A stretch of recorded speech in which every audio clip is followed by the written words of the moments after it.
So here's a brief video. It's actually not that brief. I apologize for the length. Here's a video on how to do an art discussion. I just want to point out a couple of things. So ordinarily over here in Coming Up, there would be the next week's discussion and the art discussions. They'll probably won't show till Monday, but they would appear over here and you could just click on it to open them up. You can also find them in the modules. So we have art discussion week 2, number 1. So I'm going to click on that just so you see this is what opens. And what you have here is the author of the work, Sandra Botticelli. The title is The Birth of Venus. There's a link here that you can click to find it. There are some directions here on how to do this. The material that you need to know from the book is you need to know the birth of Aphrodite scene from Hesiod's Theogony, because that'll be the thing you'll compare. And unfortunately for me, well, this isn't yet available, but there would be a thing here that you would click on that would allow you to start. Now, you can do this two ways. You can either upload a file, a Word doc or a PDF, or you can, there's a text entry box, and this has an HTML editor, so it has a basic like Word editing feature atop that. The only thing you really need is you need to be able to make something italic or underline. The title of the work has to be in italics, like I've got up here. The Birth of Venus is in italics. Okay, down here, Hesiod's Theogony. Theogony is in italics. So that's really the only editing thing that you really need to be able to do. You can do that in Word for sure. You can do that in Google Docs and save the item or export it as a PDF. You can also just use the text box, which might be the easiest, and just type it in there, but make sure that you italicize the title of the work. And then if you refer to the Theogony, make sure you italicize that. That's, I hope, clear enough. Let me know if you need any further information. I'm going to send this out probably later today. You won't be able to get to this till Monday morning. So this will go live Monday morning. All right. Thanks. Hello. I'm Bernard Norcott-Mahany, your instructor, and I thought I would go through the example of an art discussion that's in the syllabus. So if you look at the syllabus and you click on the link will take you to this particular illustration. So we're going to talk about this. So throughout the term, you need to do 10 art discussions. There are 7 weeks, I believe, maybe 6 weeks that have 2. So you need to basically do, you can only miss a couple of the art discussions. So my advice is get them done, get the early ones done. That way you've got the stuff in your belt. Then if you need your time at the end, you've got time at the end. So I'm going to read through the stuff in the syllabus. So myth in art, or mythic Nachleben assignment. Nachleben is a German word. It means afterlife, and it refers to the taking a story and then looking at its later incarnations. So in the Renaissance, classical themes were very popular in art, and of course, during the Renaissance and even during the Middle Ages, what they knew about the myths was different and was colored by their own experience, which was different than the ancients. So one of the things that's interesting, to give an example from modern stuff, Disney's Hercules is based on the Hercules story from the Greeks and from the Romans, but it's a Disney movie and it has a lot of features that are in Disney movies. Okay, so twice a week during the term, you should submit a description and discussion of 2 artworks depicted in the chapters under discussion. These will all be given to you. So in other words, I will specify the artworks that you're going to look at. For each work, you need to give the following information. The artist's name, so that should be given. the title of the work, and the title of the work should be underlined or italicized. You should be able to do that if you use Word, but there's also an HTML editor that you can do on the Canvas site itself that has the capability of doing basic editing, such as italicizing or capitalizing. Don't capitalize everything, just capitalize the title of the work. The date of the work. Sometimes the specific date is given. Sometimes you get a decade that the item was done. Sometimes you just get the artist's dates. Or something like 18th century or something along those lines. Whatever is given on the site, you should feel free to use. If you find a more specific date that's correct, then that's fine, but you're under no obligation to give more than is available on the site.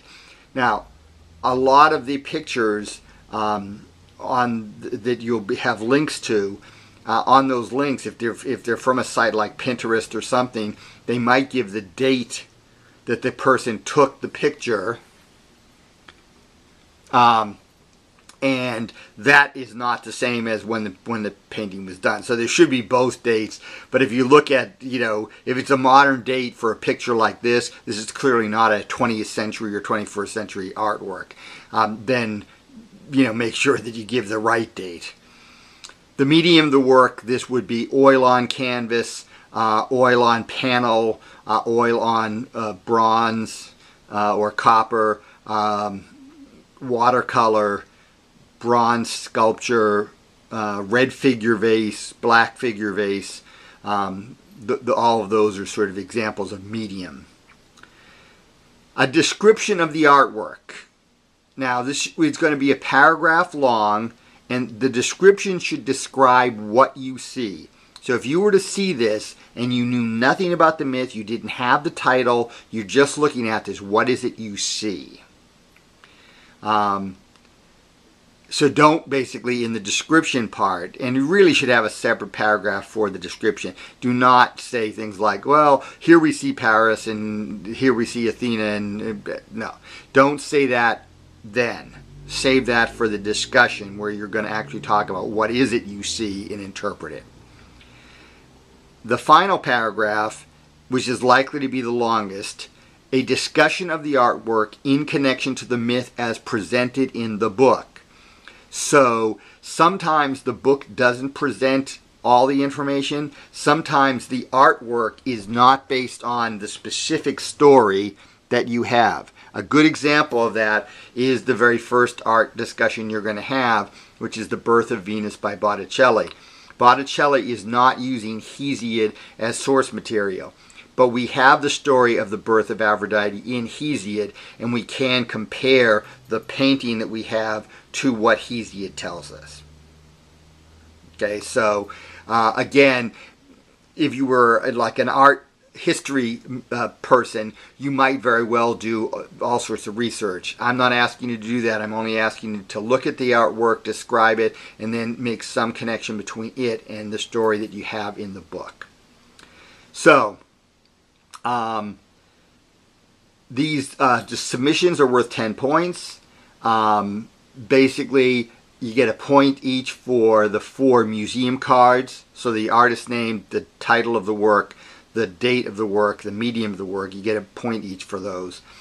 In addition, the discussion and description are each worth 3 points, and I then determine how many of those 3 points you actually get. So if you do a really bad job, maybe you only get a half point out of the 3 points.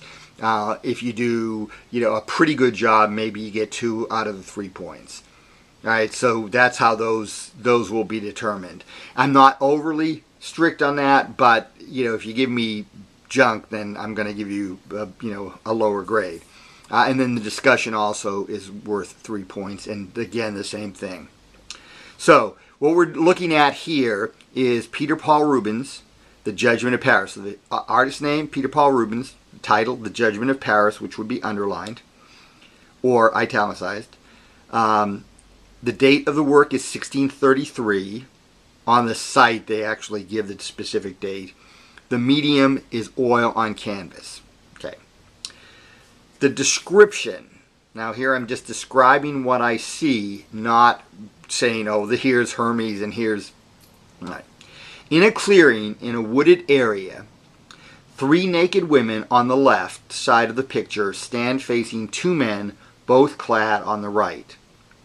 On the far right is a winged cherub figure crouching on the ground and looking at the viewer. In the field behind the 2 men, there are sheep grazing. The leftmost woman stands fully forward and faces the viewer. Behind her hangs a red garment of some sort, and on the ground there is a shining shield with a horrific face as an emblem upon it. The woman, a blonde, to her right, stands in profile and looks toward the young man seated on a rock beneath a tree. She appears to be in the act of disrobing. The third woman, in the exact center of the painting, her back towards us, is also facing the young man. She is taking some brownish colored cloak off. At her feet is a peacock which appears to be hissing at a dog sitting at the feet of the seated young man. The seated young man is beardless, has long hair, is wearing a white tunic hanging from one shoulder and a darker outer garment about his lap. He holds a curved stick in his hand. Behind the tree, standing, is another beardless youth, fairer in color, wearing a red cape and wearing a winged hat. Finally, in the skies above, there appears to be a storm cloud with an angry female face looking down upon the scene. All right, that's just the description. So I didn't add anything. I didn't make any judgment as to who was what. All right, so the description, just describe what you see. And do it in some detail. So in other words, what would not be a good description here is this painting has a guy seated looking at 3 naked women. That's not enough detail. I mean, it does describe at a very basic level the picture, but there's not enough detail there for me to be able to visualize what it is you're looking at. Discussion. So here I'm going to connect it to, I'm going to first identify the figures and how I know they are who they are. And I'm going to talk about this in connection with the story of the Judgment of Paris as we have it. Discussion. In the account told by the satirist Lucian, 3 goddesses, Athena, Hera, and Aphrodite, are sent by Zeus to a Trojan prince Paris, now working as a shepherd, to be judged for their beauty. The winner will be given a golden apple inscribed "To the fairest." Each of the goddesses bribes Paris, Hera with a great kingship, Athena with great military smarts, and Aphrodite with Helen, the most beautiful woman in the world. Paris chooses Aphrodite. The artist, Rubens, here has chosen to depict the beginning of the beauty contest. The prize has not yet been awarded. The figure on the left with the shield behind her is clearly Athena, though the Gorgon's head that we see on the shield is usually on a cloak called the aegis rather than on her shield. The blonde in the middle is Aphrodite, who holds Paris's gaze. She will be the winner, right? So she's caught his eye. The other female in the contest is Hera, and the peacock is the bird associated with Hera, so that's how we know that figure is Hera. And since we know who Athena and Hera are, we can also identify Aphrodite as the odd person out. The young man seated is Paris, who looks appropriately like a shepherd. Right? He's got the shepherd's crook, that curved stick. There are sheep behind him. The figure behind him is Hermes, and we can tell because he's wearing the winged hat. Okay? Hermes brought the goddesses for judgment. The angry female in the clouds may be Eris, the goddess of strife, who's the one who threw the golden apple, causing these goddesses to fight with one another.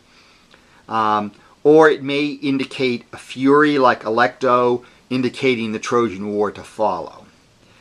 The cherub, the figure, and there's actually 3 cherubs, but the cherubs clearly are erotes.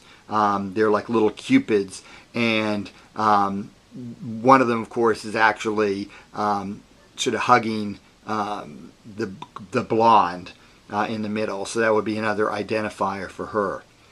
Now, that's a pretty basic discussion. I haven't gone into a lot of detail. I could go into more.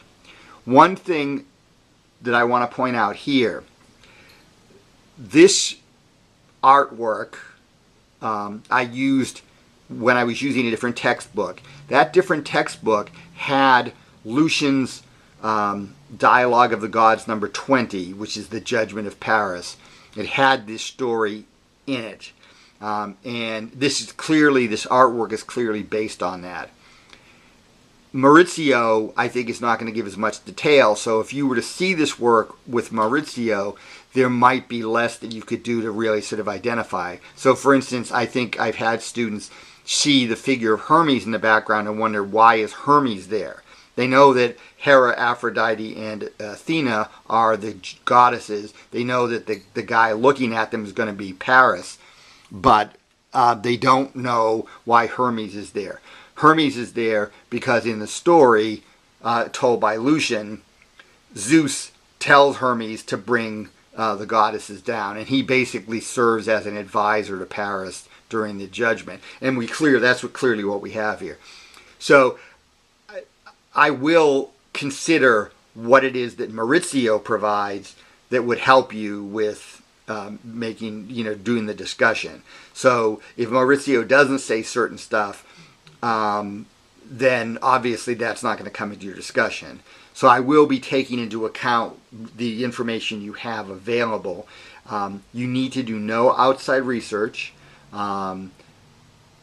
If you do, my recommendation would be indicate the sources that you actually looked at. But for the most part, I would say try to avoid that. What you want to do is you want to look at the work, describe the work, and then discuss this work as a representation of this particular scene. There are some things in the discussion that I left out. It's clear that the shepherd Paris, who's sitting there, he's holding the golden apple in his right hand, which he's got against his left hand. So he has the apple. He hasn't yet given it. A lot of Judgment of Paris scenes show him actually handing it to a figure. And then you know who the figure he's handing it to is Aphrodite, and that helps you identify who Hera is and who Athena is in the work. But these ones, the shield is a marker, the peacock is a marker, so that we can identify all the figures in this work, except for the figure in the clouds, who, as I said, might be Eris, might be Alecto, could just indicate war in some fashion. Because of course that's what's going to happen because of this judgment. So at any rate, there you have my going over this and what I sort of expect from the art discussions. I urge you to give a little bit of time to doing the art discussions. Don't sort of just rush them off.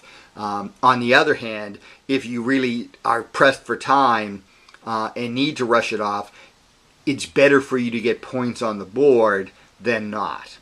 I've had students who, in a class like this, where there's a limited number of items that are going to be dropped, they end up, the first month of the class, they don't turn in any art discussions, and then even if they turn in the remaining ones and they do really well, they've only got maybe three pairs, so they've only got 6.